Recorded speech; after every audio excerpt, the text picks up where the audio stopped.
दोस्तों एक बार फिर स्वागत है आप सभी का हमारे चैनल पर। और इस वीडियो में हम बात करने वाले हैं यूनिवर्सिटी ऑफ इलाहाबाद एयू, जिसको हम शॉर्ट फॉर्म में बोलते हैं और बहुत ज़्यादा फेमस एयू के नाम से, ये इलाहाबाद यूनिवर्सिटी के नाम से इसको जाना जाता है। बड़ा ही मशहूर है।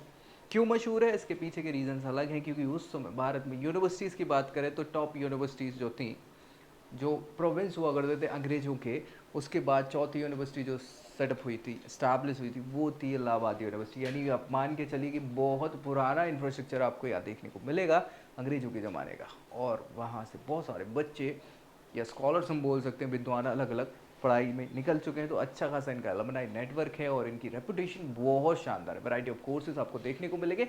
इसीलिए दिल्ली यूनिवर्सिटी के बाद अगर हम देखें तो इलाहाबाद यूनिवर्सिटी को बहुत सारा बच्चा चाहता है कि एडमिशन वहाँ हो, पढ़ाई हो, सारी चीज़ें। अभी फ़िलहाल थोड़े से यहाँ पे डिस्प्यूट्स भी चल रहे हैं इलाहाबाद यूनिवर्सिटी को लेकर कि बच्चे, हाँ, अभी सरकार को घेरने में लगे हुए हैं क्योंकि वो जॉब वगैरह को लेकर परेशान हैं। तो भी अभी चर्चा का विषय बने हुए हैं। यूनिवर्सिटी ऑफ इलाहाबाद की अगर हम बात करें तो इंफ्रास्ट्रक्चर देखेंगे आप, बिल्कुल बहुत ही शानदार लगता है ना। इलाहाबाद एक समय आपको बता दें कैपिटल भी हुआ करती थी कुछ समय के लिए। तो ये सारी चीज़ें हैं। 1887 का इस्टेब्लिशमेंट इनको आपको मिलेगा।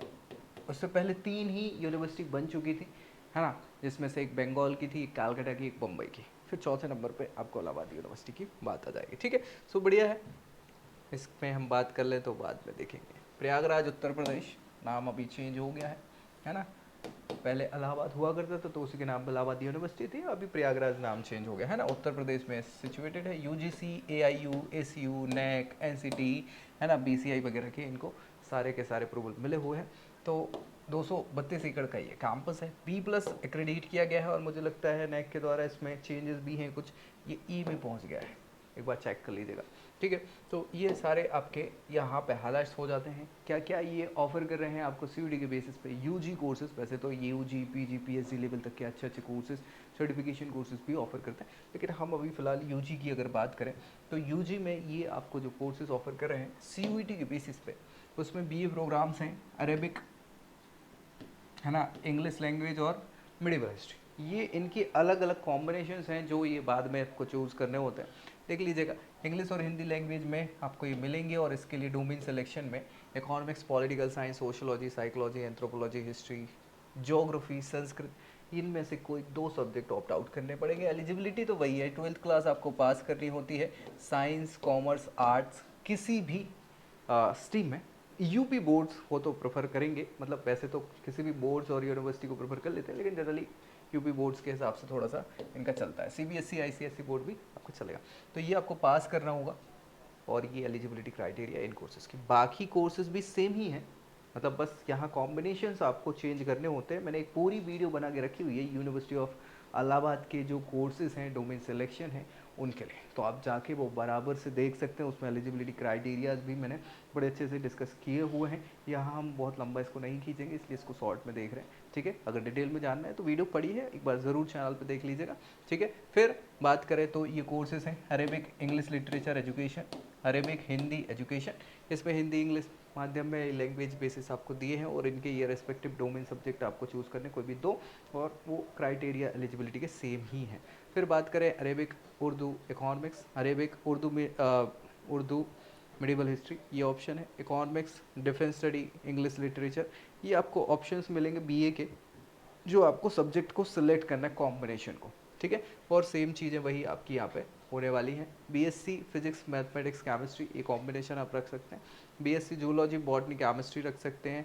बीएफए फाइन आर्ट्स के कोर्सेज हैं, है ना। इसके अलावा बीपीए परफॉर्मिंग आर्ट्स के कोर्सेज हैं, ये आपको यहाँ पे देखने होंगे। अच्छा, ये इन कोर्सेज में परफॉर्मिंग आर्ट्स के हों या फाइन आर्ट्स के हो, इसमें प्रैक्टिकल होता है आपके सीयूटी के बाद, याद रखिएगा, उसके मार्क्स भी जुड़ते हैं।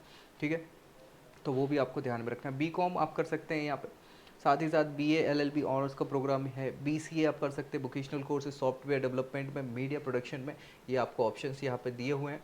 इसके अलावा हम देखें तो बीए मीडिया स्टडी से कर सकते हैं। वोकेशनल में फूड प्रोसेसिंग और टेक्नोलॉजी का एक ऑप्शन है। 5 year integrated BBA plus MBA course भी ये ऑफर कर रहे हैं और 5 ईयर इंटीग्रेटेड मैनेजमेंट कोर्स भी आपको इन्वायरमेंटल स्टडी से ये ऑफर कर रहे हैं।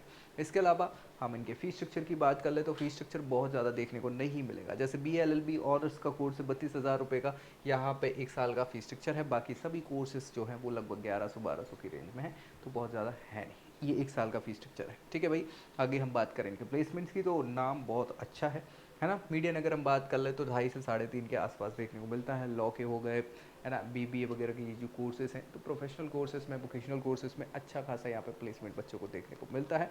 इसके अलावा भी फिर बाकी बच्चे हायर एजुकेशन को ज़्यादा प्रेफर करते हैं, तो प्लेसमेंट्स भी ठीक ठाक ही हम बोल सकते हैं, ठीक है। आगे बात करें फैसिलिटीज़ की, तो भाई पुराना है और फैसिलिटी तमाम आपको मिल जाएंगी, जिनमें सेंट्रल कंप्यूटिंग रिसोर्सेज हैं स्टूडेंट और स्टाफ के लिए। साथ ही साथ यहाँ पे स्पोर्ट्स की फैसिलिटी अच्छी खासी है, इंडोर आउटडोर गेमिंग की फैसिलिटी है उनकी, आपको देखने को मिल जाएगी। अकोमोडेशन की व्यवस्था यूनिवर्सिटी कैंपस में ही आपको मिल जाती है। कलेक्शन ऑफ बुक्स बहुत सारा आपको देखने को मिलेगा, रिसोर्सेज के मामले में कहीं कमी नहीं है। इसके अलावा मैस हो गया, प्लेग्राउंड हो गया, लाइब्रेरी वगैरह, ये सारी चीज़ें आपको मिल जाती है। तो प्रोज एंड कॉन्स की और बात कर लेते हैं, जिसमें सबसे इम्पॉर्टेंट तो है यहाँ पे रिसोर्सेज की व्यवस्था, जो बहुत इंपॉर्टेंट है। लाइब्रेरी में इतने रिसोर्सेज हैं कि भैया आपको कमी नहीं पड़ने वाली, ठीक है। इसके अलावा यहाँ पे स्पोर्ट्स एक्स्ट्रा करिकुलर एक्टिविटी पे भी बच्चों को कहीं ना कहीं गाइड किया जाता है, फोकस किया जाता है, ताकि उनके ओवरऑल डेवलपमेंट की जो बात कही, कमिटमेंट जो करा है, उस पर काम किया जा सके। कैंपस में व्यवस्थाएं सारी हैं। एमिनिटीज़ की अगर बात करें तो भाई जैसे हॉस्टल की फैसिलिटी हो गई, है ना, वाईफाई इनेबल कैंपस हो गया है, आजकल सेटल सर्विसेज भी आपको मिल जाती हैं, या फूड वगैरह की व्यवस्थाएं भी सारी चीज़ें आपको मिल जाती हैं। गेस्ट हाउस की व्यवस्था भी है कैंपस में ही, तो अगर ऐसा कुछ होता है ज़रूरी, कभी कोई गेस्ट वगैरह आते तो। कॉन्स जो इम्पॉर्टेंट है, ज़्यादा कॉन्स तो नहीं है, लेकिन हाँ ऐसा भी नहीं है कि बिल्कुल कॉन्स फ्री हो। आपको हॉस्टल अवेलेबिलिटी के लिए बहुत लड़ाई देखने को मिलती है। लड़ाई इन द सेंस कि पहले आओ पहले पाओ वाला सिस्टम होता है, और फिर उसमें भी बच्चे बहुत ज़्यादा हैं, हॉस्टल की कैपेसिटी कम है। सो ये होता है कि भैया फिर क्राइटेरियाज देखना चालू करते हैं, एलिजिबिलिटी के रूल्स फिर वहाँ चल जाते हैं, तो इसमें बड़ी समस्या हो जाती है। थोड़ा सा क्या है, ये यूनिवर्सिटी ऑफ इलाहाबाद जो है वो छात्र संघ के चुनाव भी वहाँ पे होते हैं, तो भी थोड़ी दिक्कत परेशानी, लड़ाई झगड़े वगैरह देखने को मिल जाते हैं। लाइब्रेरी में कुछ एक्सेस रेस्ट्रिक्टेड रहता है, और साथ में ओवर क्राउडिंग जो है वो हो जाती है, तो इसके कारण भी बार बार समस्याएं देखने को मिल जाती हैं। तो मुझे लगता है ये हमने सारी चीज़ें अब यहाँ डिस्कस कर ली हैं। फिर भी कुछ छूट गया हो, अगर दिमाग में कुछ आ रहे हैं डाउट्स, तो नीचे कमेंट करें ताकि रिजॉल्व किया जा सके। दोस्तों में शेयर करिए, चैनल सब्सक्राइब करिए, और ऐसी वीडियोज़ के साथ मिलेंगे अगली वीडियो में। तब तक के लिए जय। I hope you like this video. For more such videos, keep watching our channel and do not forget to like, share and subscribe.